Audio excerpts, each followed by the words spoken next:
folks, welcome back. Time for some more Mongoose Traveller 2e discussion. Today we're looking at the Third Imperium supplement for Traveller. This is a essential purchase, really, if you're going to be using the charted space setting, in my opinion. If you look at what people recommend for new Traveller players who want to get into the setting, this is really on the top of the list because it gives you an immense amount of history and useful stuff and knowledge about the background of the Third Imperium. And it also, to me, it does something really exciting, which is, a lot of traditional Traveller adventuring is done on the outskirts of the Imperium or in the wild frontiers, the Spinward Marches or Gateway Sector, all these kind of things on the edges of Imperial space. But this book shows that there's a hell of a lot to do in the thick of it, in the core sector, right where the action is around the Emperor, and there's loads of developed systems. There's a lot you can get up to, and that makes this book really interesting to read from the history and background point of view, but also sparks a lot of interesting adventure ideas.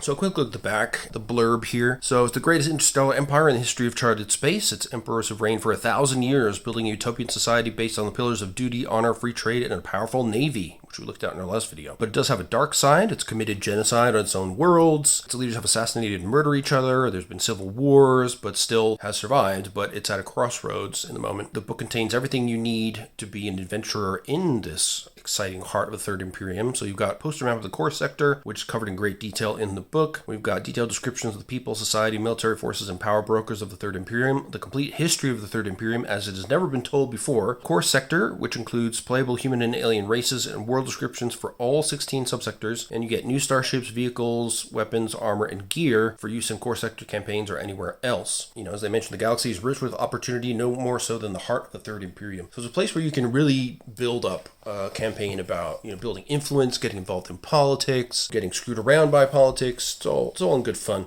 We'll quickly look at the massive map. So you can see we have 16 subsectors fully laid out, of course, all with their universal codes for the inhabited sectors and so forth, or planets rather.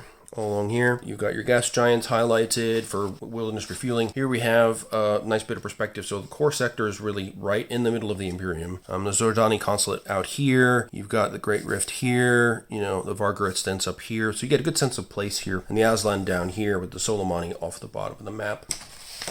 And we have along the side here, you can see that we're in, that we are indeed in core sector. There you go.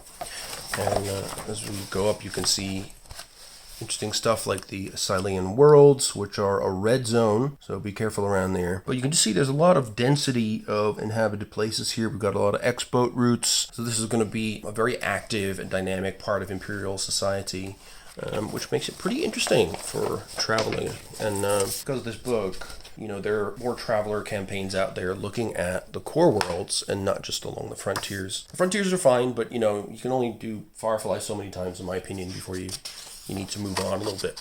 So in our contents, we have an intro. We've got Imperial Society and Culture, the military forces, the Nobility, Corps and Megacorps, the history of the Third Imperium, which you can see goes on for a long time, page 59 up to 106, where we then explore the core sector in enormous detail till we get to the end here.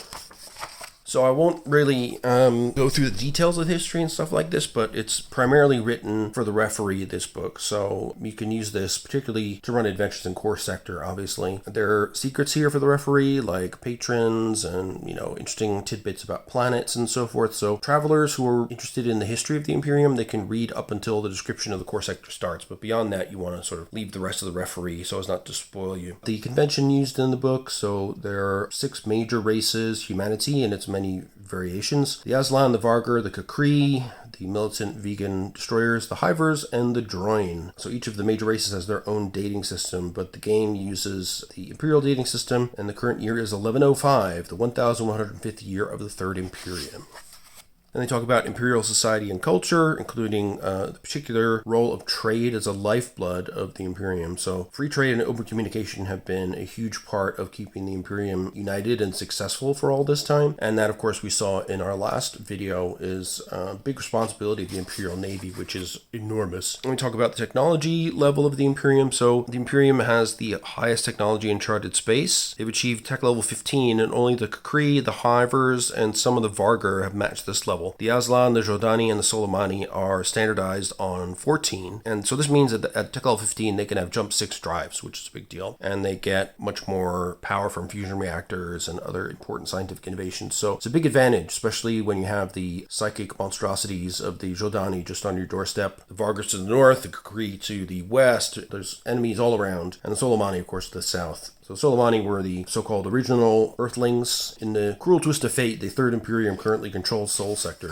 which includes Earth. We see here some description about the banning of psionics. So there's only 2 institutes for psionic training still in service, one on Waipak and Spinward Marches, and the other on Terra itself. So they reportedly focus on the study of psychic phenomena to ensure the safety of Imperial citizens from states that use them. But I would question that. Sometimes you got to fight fire with a fire, you know. Then we have your different cultural zones. So we have different areas and domains where some peoples were reluctant to join, so they've made some accommodations for these worlds that have their own cultures and they didn't want to fully integrate with the Imperium, but they're willing to be part of the massive structure. So you've got examples here on the map. You've got the League of Antares, you've got the Luriani Cultural Association, which is in Ley Sector, which is in one of the other books available in the Traveler line. Core Sector, which is covered by this book, has the Silean worlds, and you've got the Amak Protectorate, Lansing Cultural Region, the Vegan Autonomous District, not vegans, vegan, and the Soleimani Rim is down here with the Soleimani Sphere, so this is kind of the border region, and the Aslan Hyrit comes right up to the edge of the Imperium down south as well. The problem with these cultural kind of enclaves is that the Imperium doesn't want to establish too many, because then it affects the cultural unity of the Imperium. They restrict these establishment of cultural zones to worlds that particularly distinguish themselves, or when there's such a cultural gap that there's really no other way to entice those worlds to not have a chunk taken out the middle of the Imperium. And then we got some description of interstellar relations between the Imperium and the Jordani and their outward coalition, the Julian Protectorate, which has gone to war a couple of times with the Imperium, as have the Soleimani. The Aslan and the Vargar have had some conflicts, but nothing really so far with Kukri, Hivers, or Droin. Then we got internal relations. So there's 11,000 worlds in the Imperium, and they're technically at peace, but there is still friction, especially along borders, and there can be squabbles between worlds or in subsectors. Rival nobles might get upset with each other over different things. So keeping the Imperium together is a constant mission, and that's why they have the Imperial Navy as a means of unifying things. Here we see another Tigris super dreadnought surrounded by battleships. You can see their spinal mounts here. And we get another little bit of background on the Imperial Navy, which we already know all about, thanks to the supplement. Naval bases and depots. The Imperial Quarantine Agency, which is a semi-autonomous force integrated into the Imperial Navy. So during the early years of the Imperium, the Quarantine Agency would actually cleanse entire worlds if the planet was determined to be an existential threat. So they would bombard the world back to the Stone Age. So cleansing operations are now few and far between because the Imperial Navy has improved its operations so much, but the Quarantine Agency always keeps a watchful eye and looks out for rebellions or other dangerous elements on particular worlds that might pose a problem. We got our deck plan legend, because we get some deck plans here. We just suddenly jump into some Silean class battleships. So they're a hardy ship, TL-15, 100,000 D-tons, thrust 6, jump 4, 10 armor, big computers, got a spinal meson gun, of course, lots of fusion guns, medium particle beams, 50 missile bays, 25 particle barbettes, and loads and loads and loads of turrets, 6,000 missiles, 6,000 sandcastle barrels, 10 meson screens, and 10 nuclear dampers as well. You've got a fuel processor, 8 pinnaces, 18 medical bays, repair drones, 1,300 staterooms, 100 low berths, and 2 high staterooms, and a bunch of cool software, all for the low cost of some insane amount of mega credits. There you go, 68 billion credits. That's a lot. And we have our deck plans, of course. You can see a lot of space dedicated to fuel and drives down below. And then we've got our airlocks here. We have, 1916, these are low berths. And then some discussion about the Imperial Marines, who of course we know, the different branches of the Marines, including the Star Marines, ground assault. And then here's an example of a patron, so a little bit of an adventure hook here.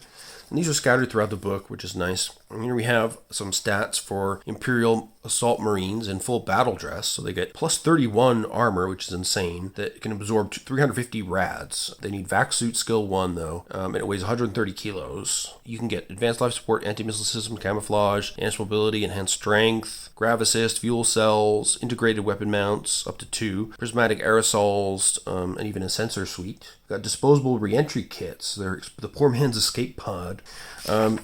wouldn't be very pleasant, I would imagine. And we have some stuff about the Imperial Army and its branches. So we got the infantry, lift infantry, jump troops, and they refer you to the central supply catalog and the field catalog for military weaponry. We've also got cavalry, who are mounted on animals or in vehicles like APCs, trucks, and tanks. You got your support roles for artillery, combat engineers, medics, and so forth. Then you've got how to build Imperial Army units, some historical notes here, what kind of Imperial Army presence you get on different populations of worlds, different government styles, and different law levels. Here we have another patron hook. Then we got some stats for vehicles like the Invader Light Grav Tank, tech level 14. Got a high speed, good agility, some useful traits, a ton of equipment and weapons, including fusion guns and Gauss cannons. The fusion gun does 3DD damage, so that's where you roll 3D and multiply by 10 to get the damage, with armor piercing 20, blast 20, and radiation, plus 4 fire control. Gauss cannon has armor piercing 10 and auto 3.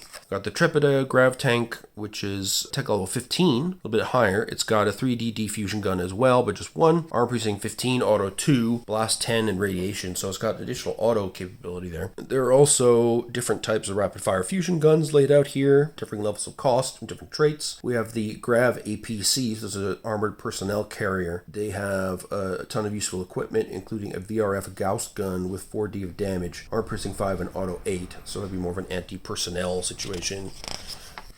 Then we got the Huskarls, private armies of the Imperial Nobility, and the Imperial Guard themselves. And there are a bunch of different subsections of those: the Solomani Guard, the Aslan Guard, the Imperial Artillery, the Silean Guard, the Volani Guard, the Imperial Artillery, etc. You can serve in the Imperial Guard if you are currently serving in the Army or Marines, have Strength or Endurance 10+, Fact Suit 1 or higher, receive your promotion in the term just prior to application, and if you have had no mishaps in your career. So you've had a perfect run through the character generation system. Quite unlikely, if I do say so myself, but at least it's possible. And then you have Imperial Guard service skills and qualification and so on, which is kind of interesting. Then we have the Pax Imperii, the Imperial family's 10,000-ton yacht. It looks very cool. Nice little spikes coming off of it. 10,000-ton vessel, streamlined, so it can land on a planet. It's got radiation shielding and reinforced. Bonded super dense armor, thrust 2, jump 4, ion cannons, rail guns, triple turrets with beam lasers, pulse lasers, and point defense batteries. It's also got meson screens, nuclear dampers, lots of useful stuff like biospheres, armories, fuel processors, workshops, multi-environment space, medical bays, 4 shuttles, 4 air rafts, a bunch of staterooms including 40 high, 20 luxury for guests of the Emperor, I presume. Configurable common areas as well. Pretty heavily crewed. There's a bunch of gunners, engineers, 40 marines as well, so you've got protection against boarding actions.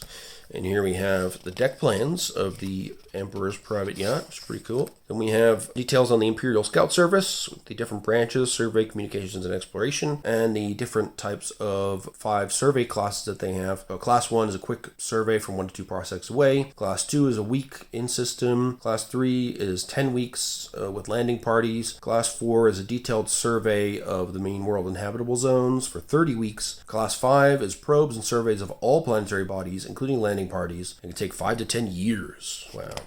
Then we got your scout bases, way stations. Then we have discussion about mercenary forces, which got their own huge expansion within the Traveller Mongoose 2nd Edition framework. To varying reception, I have to say. I do own all the mercenary stuff. I don't think it's that bad, but some people really, really hate it. I couldn't quite explain to you why, because I haven't played a mercenary campaign yet, but maybe when I do, I'll find out why that is. And we got some examples of mercenary companies in the core sector. Then we got intelligence service information, including Imperial Naval Intelligence, the Scout Service Intelligence. Imperial Naval Intelligence tend to stay in administrative roles, but naval officers can and do become field agents on occasion. So they give you a way to do that, which is pretty awesome. And here we have another patron hook, and then some discussion about the nobility. The nobles, the emperors, they're always at loggerheads about something or other. Nobles can have their squabbles about things. Now, if you play as a noble, you can achieve pretty high ranks depending on your Soch rating. The emperor has 17, which is unlikely that you'll reach that point. But it's not unheard of to have a game where, one of the players is a baron or something, which means they have quite a bit of wealth and responsibility. So that can be challenging if you're doing a campaign, but interesting if you're in the core sector and politics might be a focus for you. They talk about the political roles for nobility, the noblesse oblige, so nobles exhibit loyalty to the emperor with honor as their guiding principle, and they're kind of the imperial watchdogs. So they take a technocratic approach generally and provide, hands-on information and intelligence to the emperor. The nobility of core, they talk specifically about the peerage and the imperial family. So here we have a stat block for the emperor, Strefan Aila Alkalikoi. He's 56 years old. He's got a lot of intelligence, EQ and Soch, but not much else. Physically, he's got a skill of 4 in admin, perhaps not surprising. Leadership 3, I would have expected more there. Got imperial raiment, iridium crown and scepter, some augments as well, including a +3 intelligence from his cognitive augmentation, enhanced vision, neural comm, neural link, and wafer jack as well to give him flexibility in adding software. We got the Empress Yolante Alkalikoi. She's 53 years old, admin 3, language Gveg 2, leadership 2, persuade 2, 17 Soch because she's the Empress. She's also got imperial raiment and a platinum tiara, and she's also got cognitive augmentation, enhanced vision, neural comm, neural link, and a wafer jack. Princess Kientia Iphigenia. She's only 16. She's got some relatively basic skills that are outside of, admin and bureaucracy. She's more into science, astrogation, and a bit of backsuiting, a bit of gun combat. She's got a high Soch, of course, and a high int. She's got a gold tiara, not platinum like the Empress, and she has the same augs as her parents, minus the enhanced vision. And we have imperial warrants. So these are instructions printed on physical or encrypted electronic imperial stationery from the emperor, an archduke, or a duke, and given to trusted agents of the Imperium. So these instructions endow the recipient with the will of the emperor or high nobility and supersede all other powers. Wow. So you get an imperial warrant. That means you can do a lot of stuff. Then we got background on corps and megacorps with a quick jump into what a mega corporate courier looks like. 200-ton sphere with an emission absorption grid, thrust 2 and jump 5. So very mobile. Not much in the way of anything else, really. They're just carrying loads of cargo around. They have an optional pilot, astrogator, and an engineer. They've got AI carrying sensitive data, and they've got virtual crew software that can allow the ship to operate by itself if need be. And then we've got mega corporations and their businesses laid out here. So the history of the Third Imperium, which is pretty awesome. So it's a successor of 2 previous empires that existed thousands of years ago. The first one was the Villani Grand Empire of the Stars, or Zero Circa as they called it. The Villani were descended from humans who were originally taken from Terra about 300,000 years ago by the ancients. And then they struggled with the management of their empire because they only had jump 2. And then war broke out between the Villani and the Terrans. And then there were the Interstellar Wars, the Rule of Man, as it was called, which is tumultuous time. So the Terran Navy basically took over as the Solomani, and which is how they're now known. And the so-called Rule of Man involved the Solomani taking over the entire Zero Circa, the Villani Empire, and then it sort of fell apart because they didn't know what they were doing. And then they had the Long Night, so there was a decline in interstellar trade, diplomacy, and communication, a sharp decline in technology in many worlds, and over 1,000 years passed before interstellar civilization began to reemerge, and that started on Silea, the world that was the last vestige of the previous empire. So the first and second Imperiums, the Zero Circa and the Rule of Man, the Third Imperium is really the only actual Imperium as such. So it's kind of a bit of propagandizing to make them seem like the successors of the galaxy, And then we have the Silean Federation after the Long Night, and we're dealing at dates around minus 900, so 900 years before the start of the Third Imperium. And then we see the Interstellar Confederacy. This is, one of the early kind of resurgences of interstellar civilization. We see them all linked together here. And the Chanistan Kingdom. Here we have this chunk of worlds here, all united. And then they exhausted themselves, and they had a feudal structure, and then got integrated into the Imperium eventually. Yeah, so the Federation then began to expand. So 30 or so parsecs in all directions from Silea, and it started to head into the Imperial direction. Jump 2 became the standard again for travel, like it was during the Villani era. And then there was the Emperor Cleon, clear link to Asimov and the Foundation trilogy.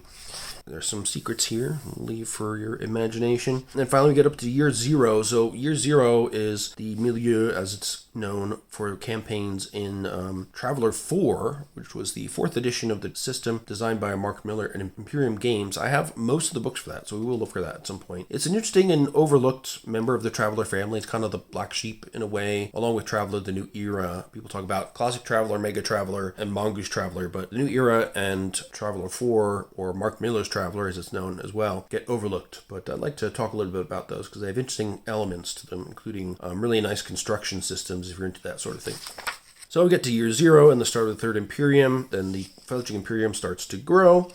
Then we get the pacification campaigns as the Emperor continues to reach out. And we have some details on some of those specific campaigns. The Salian campaign, the Volani campaign, all that kind of stuff. And then we have the Julian War with the Julian Protectorate. And we have further outreach and growth and the campaigns against the Vargar. So the Vargar extents border the Imperium on the north. So more than a few clashes there. We've had some dynastic crises. There's also the right of assassination is an actually valid way to determine a new emperor if things get really hectic. Then we got the Porphyrian Age, an empress who is a free thinker and employed unorthodox methods to solve problems. So she had a successful campaign against the Vargar, and she advanced the Imperium to tech level 13, and so it seems that she was kind of underrated, not really noted in the imperial histories because she died an early death, but they give her her proper due in this section here. And then we have little bits of sort of in-universe fiction as well. Then we get down the imperial road, so the trade routes of the Imperium are extending from the year 400 and growing. We've got some revolts happening, some conflicts here and there, and the frontier wars. So, of course, now we're at the 5th Frontier War, but here we go through the various different previous frontier wars. And they've been, varying degrees of disastrous for the Imperium. And at the end of the First Frontier War, there was a civil war, which was even worse. And then there was a series of short-lived emperors who ruled different parts of the Imperium, and then eventually things were reconstituted. And here there's a list of different emperors and the events that happened in this short but tumultuous period of time. And then we had the savior of the Empire, Grand Admiral Arbelatra Akalikoi, sometimes referred to as the last of the emperors of the flag, but doing so is a disservice to her legacy. And we get some more interesting details about Arbelatra. And then we have the Belle Epoque. There were many sweeping changes made under Arbelatra. And then the Empress established several new orders of knighthood. And so her age was mostly one of peace, in which the empire renewed its commitments. But then she died by natural causes, and her son Zakharov took over. Then we have some details on the Soleimani movement, the rise of the Soleimani Confederation, and the different aspects of that leading up towards the present day, which is pretty cool. The psionic suppression. So this is when the Imperium used to be all on board with psionics. I mean, if you play Milieu Zero campaign in Traveller 4, you can very much play a psionic and train in a psionic institute and do all that kind of good stuff. But if you're playing in a current age, you need to be from elsewhere and find some sort of black market place to train, or you need to be from the Jordani consulate or somewhere else to get training in psionics, because the Imperium went under a full assault on psionics across the Imperium with the psionic suppressions in 772. There were scandals that went on, and then in the year 800, Empress Paula II signed the first of 65 suppression orders for all psionic institutes operating within imperial space, and they had massive public support. So pretty much all the psionics were cleansed. Numerous conspiracy theories about why this happened. Some people think that Soleimani security tricked the Imperium into getting rid of psionics. Some think that they were a hive of manipulation. Some people think that Jordani did it. And some think that the institutes weren't actually closed. They were just moved out of public view. So that's some pretty interesting campaign possibilities. I really like those ideas. It certainly doesn't make sense to me that, if you have the capability for the Third Imperium to wield psionics in a productive way, why throw that away? But, that makes it more interesting when you're facing off against the Jordani, for example, who have less tech but more psionic capability. We've got Preludes to War, Third Frontier War, the Soleimani Rim War, a lot of wars to keep the Imperium alive. Then we have the Classic Era, the advent of the Authentic Movement, positing that the human spirit was diminished in high technology societies, but could be replenished by celebrating one or more of the myriad cultures of charted space, both current or historical. And that reached the Soleimani Rim in the year 1010. And then we have some history going beyond that into the rise of Emperor Strephon and to the current state of affairs in 1105. Now, of course, the Fifth Frontier War is coming down the pipe and is in fact already well in progress with the more recent supplements. So from here onwards, I'm going to go with a lighter touch because this is the stuff that players shouldn't be exposed too much to, but there's loads of interesting and exciting info in here. And of course, we have the typically unpronounceable names of the randomly generated subsector and world titles. It gives their hex location, what kind of bases they have, their statistics, trade codes, travel codes, and the presence of any gas giants, which is the basic survey info. We've got a nice in-close map of the subsector, which is of course available on the giant map as well that comes with the book. Then some key information on specific worlds, and this is the pattern you'll see with each of the subsector sections. But these are more detailed than you'll find in some of the other books, which is nice because we are looking at just one sector here. We've got some tech, including ion rifles, which are useful to deal with technology, and of course ion shields, which can negate the effects of personal ion weapons. Pretty cool. Personal energy shields, which give you plus 12 protection. Stun rifles, so they inflict massive stun, 4D or 3D. 3D is for blast, 4D is for a single target, and they're great 0G weapons and do stun damage, of course. Then we've got the Perite subsector. And yep, here again we have quite a bit of survey information, more systems here than in the Apogee sector, the previous one. We've got the planet Mumu, that's a great name. Any other good names? We've got Urgin, Nagan, Surma, Urunku, Unilu, Umeixan, Daxal.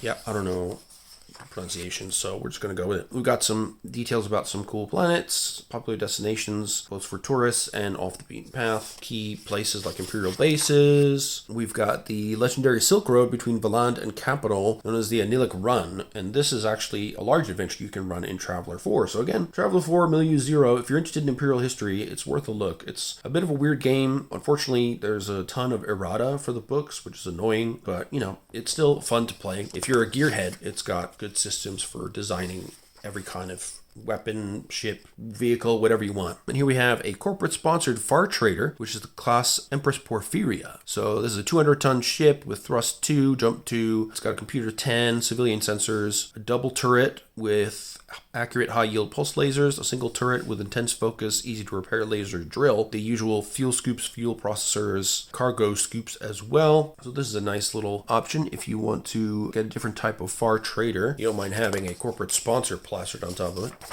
Amoros, another subsector, got two main distinguishing features: a rimward tail of the extensive Lishun main, which wends its way through Amoros in serpentine fashion and proceeds into the Shinkan subsector, and the Amoros Rift, a broad stellar gap that most starships cannot cross with a single jump. So, some interesting terrain features. Again, a lot of populated worlds.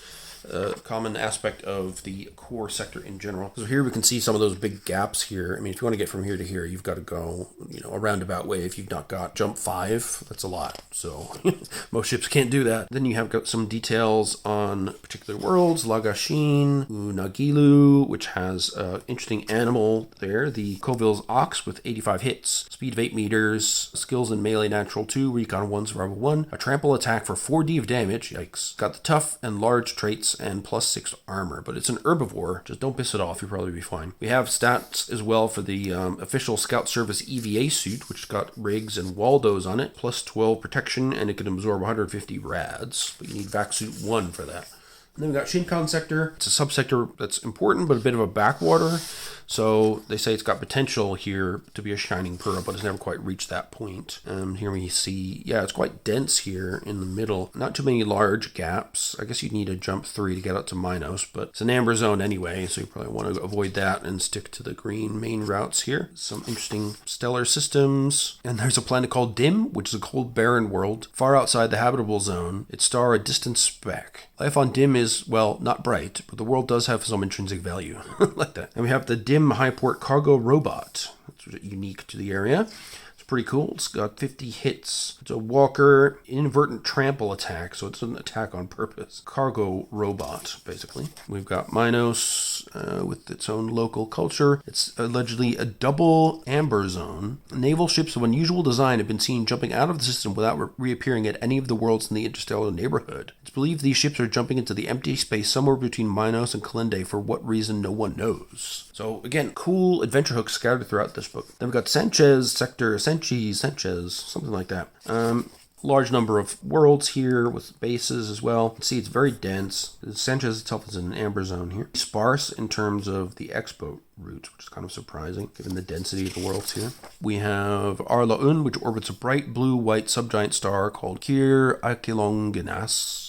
A day is 263.8 standard days long. Wow. There's a bright side crawler. So this is a world where since the day is so long, you're having a lot of exposure to the sun on the bright side for a long period of time. So the bright side crawler is designed to navigate that sort of environment. It's a tracked vehicle, 84 hull points, got a plus 3 autopilot, 500 kilometers communication range, plus 2 navigation, plus 1 sensor DM. And it's also got environment protection for hostile and vacuum, long-term life support, navigation system, improved sensors, and a manipulator arm, so you don't have to get out into the burning sun. We have an industrial dystopian nightmare on the planet of Dudin. 60 billion inhabitants with millions of factories. Oh my goodness. Sounds like a Imperial hive world from 40K. We've got Maki subsector, sparsely populated. You can see relatively less worlds here. They do have a depot here. So the depot system is the headquarters of the core sector fleet, the training fleet, and the mossball fleet. We've got the share system, virtually uninhabited until the early years of the Third Imperium, where it became host to the core's largest prison. And we've got the core sector, contains 11 of the 25 worlds that form the Silean world's cultural zone. These worlds were settled by pure-blooded Sileans and people of mixed Silean blood after the formation of the Third World. So it's got the official designation of the Silean world, but it was referred to that long before. And here we see the Silean world. The wayward worlds here. The wayward worlds, they appealed to the Silean Federation, but were not accepted at all. 13 worlds initially rejected membership in the new Imperium. Leon managed to convince 6 of them to reconsider. Only 8 of the original Silean worlds accepted roles as founding systems of the new empire outright. The Sileans had deep cultural resentment of the Villani. The wayward worlds, many of them have retained their original names for many years before being renamed one by one in an attempt to shed the burden of their traitorous past. Very densely populated sector, core, as you might expect. Look at all this stuff. There's capital. We see the Silean world's border going around it. And we have the gateway to capital, which is Ankad. So it's just up here. Capital, of course, is the seat of government with 20 billion inhabitants. The city called Intel is the largest with a total population of 562 million citizens. Once known as Silea and has been inhabited by humans for hundreds of thousands of years. And here we have a lovely map of the capital itself. You can see it's got starports, and we've got several major cities: Cleon, Intel, Turthu, Benka, and Milfa. It's fairly pleasant overall. And then we have the Grand Palace of Arbalatra, completed in 633, and suspended half a kilometer from the surface by a ring of gravitic suspensors. It's got defenses including 4 deep meson bays, 8 particle accelerator bays, 8 missile launcher bays, and 8 point defense lasers. So it's psionically shielded. There can be no psionic intrusion. We have the Grand Palace diagrammed here, so it's very cool. And then there's sub-palaces. Inside we have the Imperial Gardens, we've got Imperial Guard HQ, an aquarium, meson guns, small craft hangars, external weapon bays, all kinds of cool stuff here. Then we have this mean bastard here, the Cyrock. 14 hit points, 12 meters of speed, melee natural 2, recon 2, stealth 1, claws with D3 damage, bite for 1d damage, armor plus 4, but they're small. Okay. It looks mean, but at least they're small. Then we got Tiwath, a tidally locked circumbinary planet that absorbs regular stellar flares from one of the 2 red dwarf stars that it orbits. That's a lot of damage for it to absorb. Kaski subsector with a low density but surprisingly high population.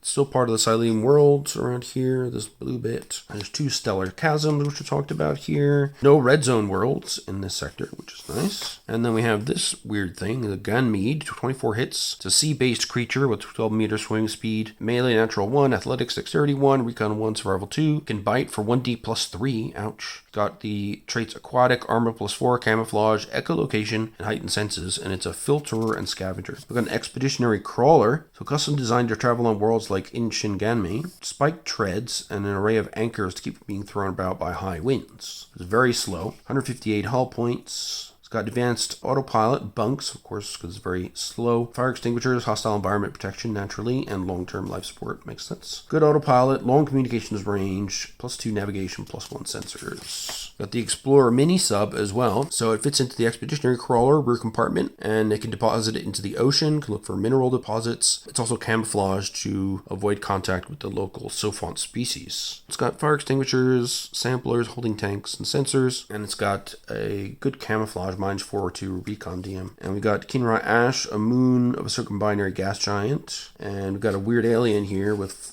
too many eyeballs and too many claws. With 70 hits, 6 meters aquatic, 4 meter flight speed. It's a natural flyer, damage from the bite of 2d, amphibious with armor +2, heightened senses, and large. Wow. Classified as a minor race. You can create Silean Travelers as well. That's cool. So they get the modifiers of -1 strength and +1 EDU. They are exceptionally cooperative. So when they're on a Silean world with a Silean population of 50% or more, they receive DM +2 on admin, diplomat, and streetwise checks. Are suitable for almost all careers in the core rulebook except for drifters and rogues, which are fairly rare because Sileans don't like to be dishonorable. They're driven by wealth and prosperity and get DM +1 on all cash benefit rolls when mustering out of their careers. We got Buncaria, which was once home to a large portion of the Interstellar Confederacy. A whole load of worlds here. Almost every single system has a gas giant. There's only 2 or 3 that don't. Again, densely populated. We got the aptly named Hellhole, a difficult world to live on, but deemed worthy of the trouble. Been stripped of its crust by deep impacts. The surface is teeming with radioactivity, but they've got abundant resources available for mining. Barely a drop of water on it or wisp of atmosphere on any of the 11 planets in the system. There's no gas giants, so no wilderness refueling. Not very welcoming, but apparently filled with valuable resources. We've got Major Rainier Gurgic, an important NPC, current regional manager for the bonding authority of the OMA. He is a 55-year-old male with good skills in admin, advocate, broker, gun combat, heavy weapons, melee, and recon and leadership. He's got a hand computer, a Gauss pistol, and a static blade, and a flak jacket for some armor as well. We've got Lalandra, the headquarters of the feckless Interstellar Confederacy Naval Administration back in the day. We've got Kimplas. These worlds were also part of the Interstellar Confederacy back in the day. They've got ultra high-tech research and development centers on Kelatron and Yelu, which is interesting. There's a bit of a chasm here and here. A trinary system that's going to be a bit hellish, judging by the 3-body problem. Oh, and there's a diagram as well. It's a proper trinary system. Well, that's going to be absolutely crazy to live there, I would imagine. And then we've got various other systems. Vilpari is a key stop along the Silean Main. We've got Yelu, which is, so the entire world is metaphorically speaking a multicellular organism. Mother controls all of its computer systems, utilities, thousands of robots, and trillions of microbots and nanites, making her own decisions about what needs to be added, removed, or altered as demands change. Mother posts all of her activities and data is accessible to the human staff, but it is difficult to keep up with her myriad projects. She's covered approximately 35% of Yelu's surface. AI has taken up a good portion of the planet here. And there's some tips about hunting for shipwrecks. More adventure hooks. We've got the Chant subsector, population of 13.7 billion. At its peak, it had over 14 times that. So yeah, things are a bit in free fall and the economy is in tatters, despite the density of the system here. The Imperial Auditor Alma Santoluccio, a humanless bureaucrat who ferrets out corruption and exposes it to higher-ups in the Imperium. She can offer some interesting hooks for travelers. Admin 2, Advocate 2, Investigation 1, Persuade 1, Profession Accounting 2. Got a hand computer, decryptor, and a tailored vac suit. And very cool glasses, I must say. Then we got some worlds with unusual ecologies. Far Home, one of the failing worlds of the Wormwood Cluster. So there's some struggling bits, even in the core sector. We've got Dingtra, where all but one world has retained its original name. And there are 4 industrial worlds in Dingtra, where they provide goods for the entire sector. So there's a good spirit of cooperation here, which is nice. EDOS is a fully fledged, technologically reinforced police state that severely limits all aspects of its citizens' lives. That doesn't sound so good. But Kamsi is a pleasure planet with virtually all of its land masses and much of its seas devoted to providing entertainment for its millions of visitors. So it's the Ryza of, of core sector. And then we got Cadian subsector, has some interesting stuff in it. So it's a freewheeling laissez-faire society in Cadian, less of the dictatorial societies over here. We got Brigella, a complex ocean biosphere that's largely been undisturbed. We have Kisizi, a world of deep oceans with dozens of stitched-like mountain ranges. Pretty cool.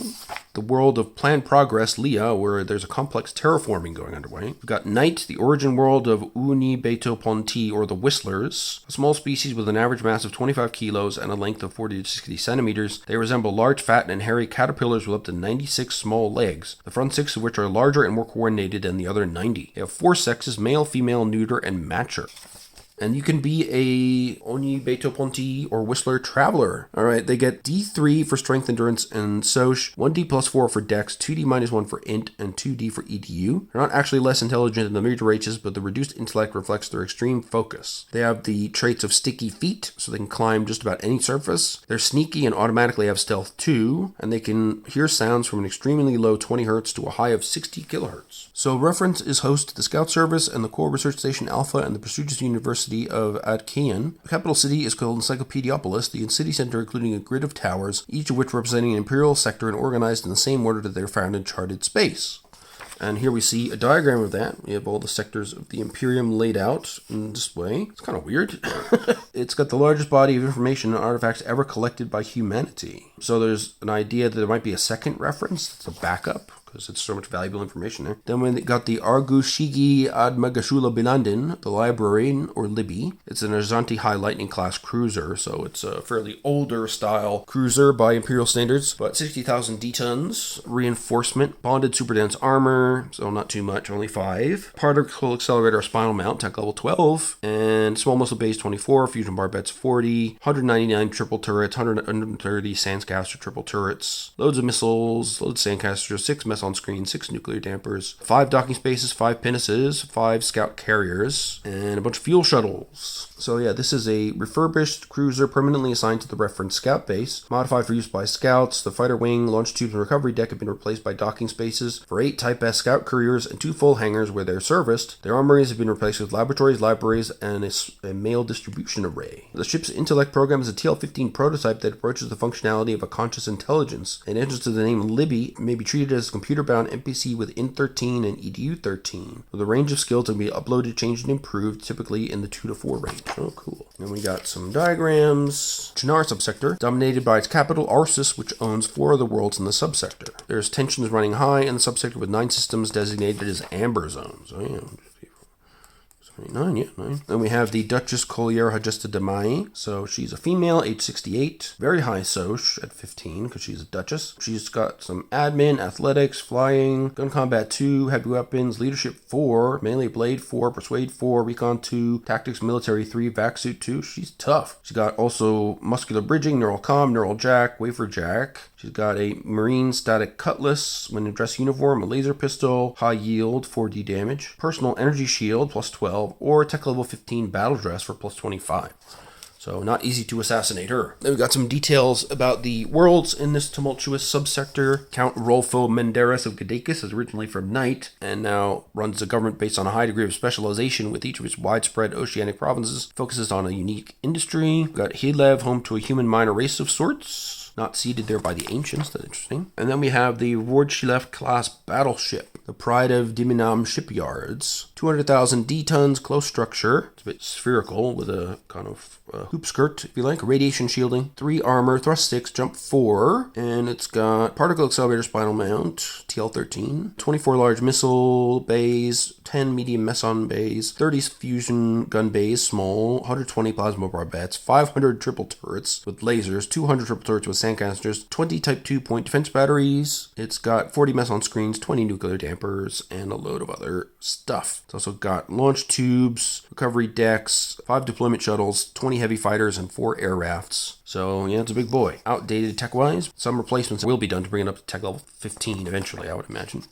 Got some deck plans for this weird spherical thing. Then we got the Dunea subsector, once home to the Chanasine Kingdom, and they were pacified and occupied for a time before being turned over to self-rule, and they've still held on to their identity pre-Imperium, despite being invaded, pacified, and being part of the Imperium for 1100 years. That's pretty impressive. A bit of detail about the worlds here. There's some yellow zones. So we've got the world Key Isis, which is the planet mainly inhabited by descendants of Terran immigrants who came from the Indian subcontinent. That's cool. Got a India planet. The Dunvik animal native there, which is kind of a weird armadillo type thing. 34 hits, 8 meters speed. Recon 1, stealth 3, survival 2. 2D damage from its claws. Ouch. Plus 8 armor, heightened senses, and camouflage. And it's a hunter, so it might come after you.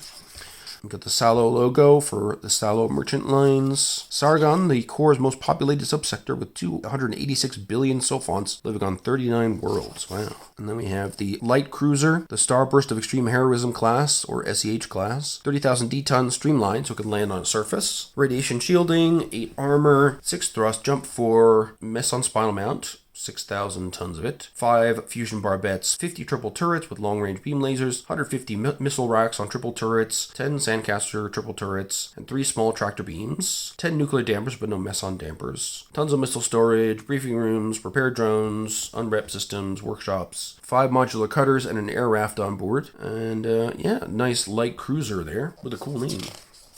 And of course we got our deck plans.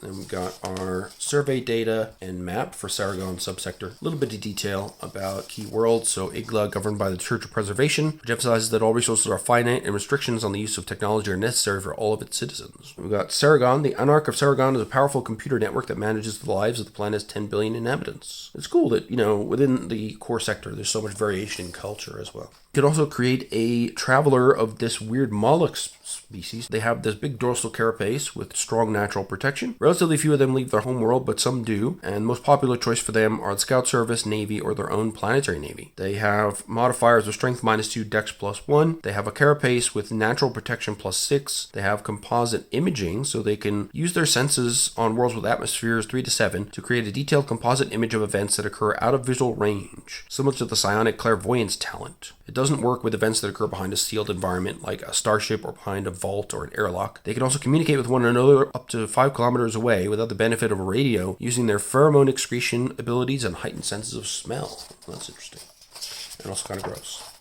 And there you go. So that is the Third Imperium supplement for Traveller Mongoose 2nd Edition. Again, it's really great to read. I really like the variety of worlds that are present. I mean, what I mentioned to you are just a taster. Of course, you've got the lovely maps, which are sturdy as always from Mongoose. Give you all the detail you need.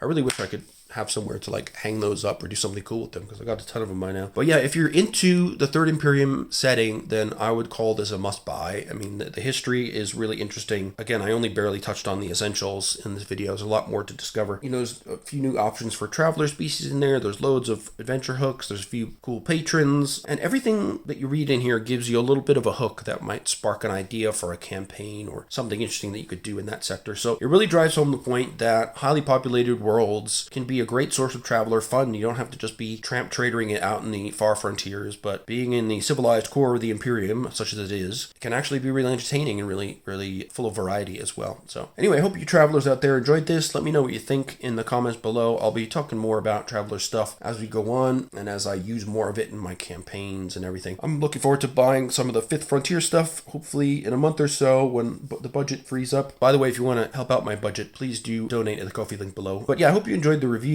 and I do strongly recommend this if you've got any interest in charted space and the Third Imperium. For players, it's a little bit less value for money because you can't really read the bulk of the book, which is about core sector, really. So encourage your GM to get it, and maybe, you know, you can have a look at the beginning of the book or the beginning of the PDF. They can splice it out for you. The referees out there, you're going to have a blast with this book for sure. I'm really looking forward to using it, and it's given me a lot more education about the traveler setting, which is nothing but good. So I hope you enjoyed. Let me know if there's any particular setting books or rule supplements for traveler that you want to see. I'll try to accommodate that for you. I do have the 2 other major supplements for 2300 AD coming soon, so we'll take a look at those. I've got a couple of box sets I can show off. I've got a number of setting books. I've got, you know, the vehicle handbook and the typical core stuff that most traveler players will want. But if you need something particular, maybe I can reach out and grab it for you and give it a review. So just let me know. Thanks as always for sticking with me. Feel free to leave your thoughts below, and of course on your way out, please click the subscribe and the bell thingy so you know when my next videos are coming out. Every little bit helps my channel, so I do appreciate that. I'm never going to monetize, by the way. I just want more people to do role-playing in cool settings with cool game systems. That's it. And I particularly love helping people to get outside the D&D strictures and explore new worlds. Anyway, take care of yourselves. I hope to see you in the comments below and hopefully in the next video as well. And I shall see you soon. Okay, take care and bye-bye.